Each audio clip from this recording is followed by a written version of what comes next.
Nakuha mo ba ang charm ni Sir Norman kaya love na love mo siya? Ay, baka siya? Ay, nakuha.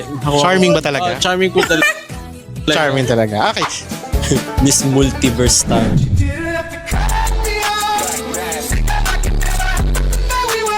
Uy, Miss Multiverse. Kung Miss Multiverse po, Miss Microverse po. Microverse. Okay. Ant-Man yarn.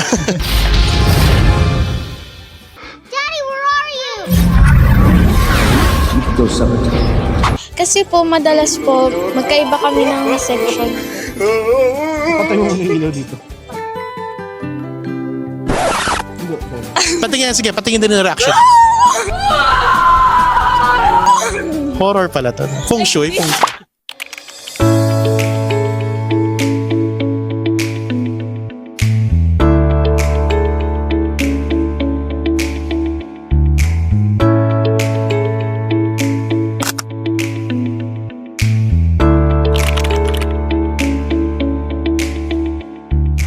When was the first time na na-meet nyo si Tony? Ngayon pa lang siya actually. First time. Pero matagal na po. Yung mami niya, lagi namimit ko na siya. Nagkakausap talaga kami. If ikukwento ni, or if kinuwento ni Mami si Tony sa inyo, ano yung parang pagkakakwento niya sa inyo? Anong klaseng tao si Tony? Siyempre, sobrang bait na bata. Super ba yan? Sa inyo, sir? Opo, super bait. Tapos, yung maano po kay God. Tapos, ano po siya, yung magaan po kayo po nung So respectful at talaga namang God-fearing. Opo. Can you remember the first time na nakita niyo po in person si Tony? I think she was about 2 years old. That's young. 2 years old. And if you're gonna describe her, what will be the one-word adjective that best describe Tony? Exotic. Exotic, why? Well, the way she carries herself and her color, etc., and the way she walks and she dresses up. Ika nga po, her beauty is very unique. Oh, exotic nga. Exotic. Oo nga. Nagkalit ka pa. So when was the first time na inintroduce ni Tita Venus si Tony sa inyo in person? That was a long ago pa. Mga ilang taon kaya si Tony? Mga 4 or 3 years old. Yeah. 4 or 3. If you're gonna describe her with one-word adjective, what will it be? Nung time na yon? Okay lang Tagalog. Makulit. Makulit. Bakit? Makulit siya. Makulit. So at the age of 3 or 4, talagang na siya, bibo. Oo. Or, biba. may ganun bang term? Nakita ko kay Tony before, para siyang fashionista na. Yes, nung pagkabata niya talagang magdala ng damit. Ano ba to? Namana niya ba to sa'yo? Yes. From her tita. First meet po ko po kay Tony is palagi po kasi siyang pumupunta dun sa room namin, which is nung grade 9. So ano pala siya? Teacher pala siya. Oh, great. Pwede rin. Ikaw? Actually, nung grade 7 ko pa po siya na-meet. Pero, ngayong grade 10 ko lang po siya naka-close dahil sa cheer dance po. Oo. Ba't ang tagal nung nung span? Kasi po, madalas po, magkaiba kami ng section. Uy, sana all! If you're gonna describe Tony with one-word adjective, ano yun? Sunshine. Ooh, sunshine. Kasi, ang energetic niya eh. Ooh, kanina nagmana? Kay Tita A. Ano po siguro? Jollibee. Bakit? Jolly pa siya kay Jollibee. Talaga siya, masiyahin talaga, jolly talaga. Ano po, yung first impression ko po kasi sa kanya, parang masungit po kasi. Masungit. Kayo? Masungit talaga sir. Masungit talaga. Do you agree? Okay. The only word that comes to my mind is like money. Ooh, money. Bakit?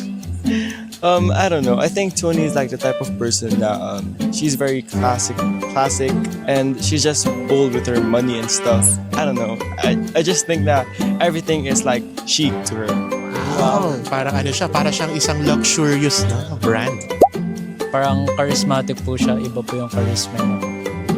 She's kind in the purest way. Makulit po. Makulit. Okay. For me, she's super independent. For me po, she's really selfless po. Parang yung matulungin po siya sa the people kahit hindi pa po kayo close or parang first interaction niyo po, yung kind po siya, parang tatry niya ka po, tulungan ka po in her way. Ano po, yung first impression ko po sa kanya is playful. Kasi first time ko po siya nakita with friends and like, you know, parang medyo makulit po siya na nakita. Ang first impression ko po sa kanya is very confident kasi kung how she walks, ganyan. And when the time na naging kaklose ko na siya, parang very open siya sa akin, gano'n. Parang since neighbors nga kami, parang, you know, mas naging close kami dahil. When I met Tony at the very first time, she is a good soul, warm soul, easy to be with, very click sa lahat. Click sa lahat. She's not just confident but also bold, warm, and not just the physical. She's pretty, sexy, and everything. And also, she's very smart.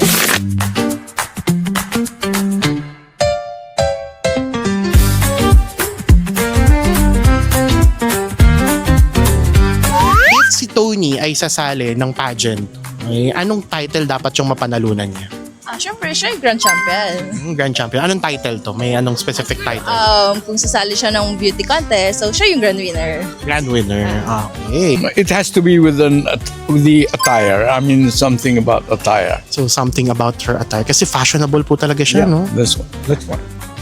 For me siguro doon na tayo sa pinakamataas na title, which is Miss Universe. Ooh, Miss Universe. Doon Bakit? tayo sa pinaka mas mataas para at least mas ma-motivate siya makamit niya yung pinaka dream niya as beauty queen. So Miss Universe 2026.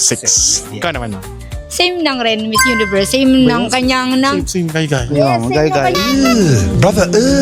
kanyang mother. Kasi ang mother niya talaga is beauty queen. Miss Universe to po. Miss Universe. Yeah, as well with this answer. Yeah. Miss Universe din po. Miss Multiverse tayo. Uy, Miss Multiverse. Bakit? Kasi po, actually, I have to admit, si Tony maganda po talaga siya. Like, it's unlike any beauty I've ever seen po. So, kung Miss Multiverse po, Miss Microverse po. Microverse. Okay. Ant-Man yarn.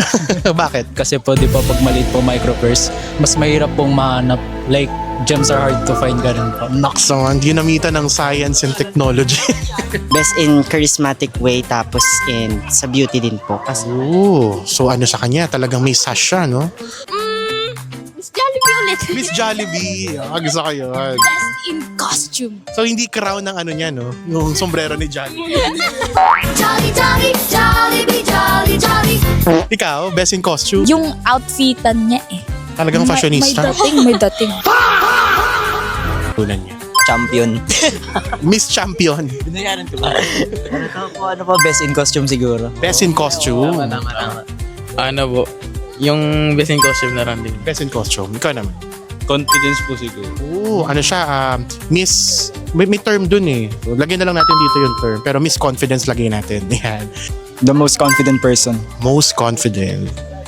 Mostly rin po, most stunning. Most stunning. Most striking po, parang ganun. Most striking. So, tatlo sila nakapagbigay ng different term. Ma'am, bigyan mo rin sila. Most confident. Grabber. Okay.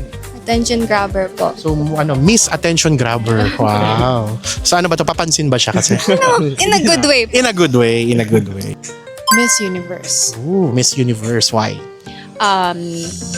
Beauty, brains, confidence, boldness, happiness, pure heart, and wherever she is, wherever she at, when she comes into the room, you can see her charm, and she can lit up all of the room with this. Okay. So, what will be your message for Tony? Okay, Dad.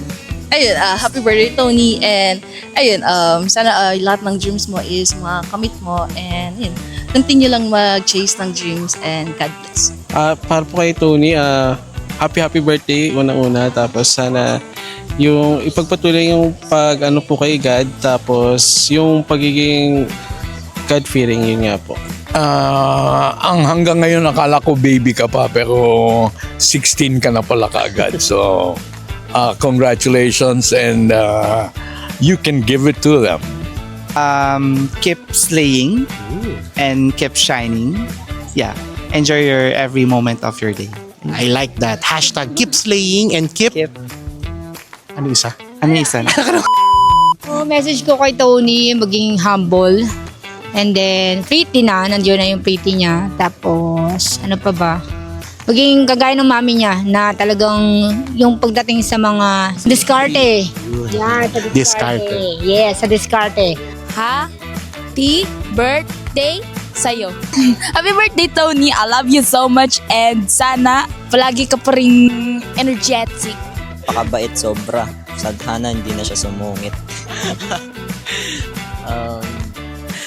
Sana hindi rin siya sumungit sa magkaibigan niya sa future. Sana po tuloy-tuloy lang yung confidence niya sa buhay niya. Dala niya po sa pagtanda niya. Sana po sa pagtagal ng oras, sana maging kaibigan po rin po kami lahat. Sana po matupad po lahat ng pangarap. Tony, so you know, I'm always here and I always root for you into the end. To Tony, happy birthday, happy 16th, and I will always be here praying for you. Ayun, happy birthday. Happy birthday, Tony. I hope your life is filled with success and you achieve everything you dream of.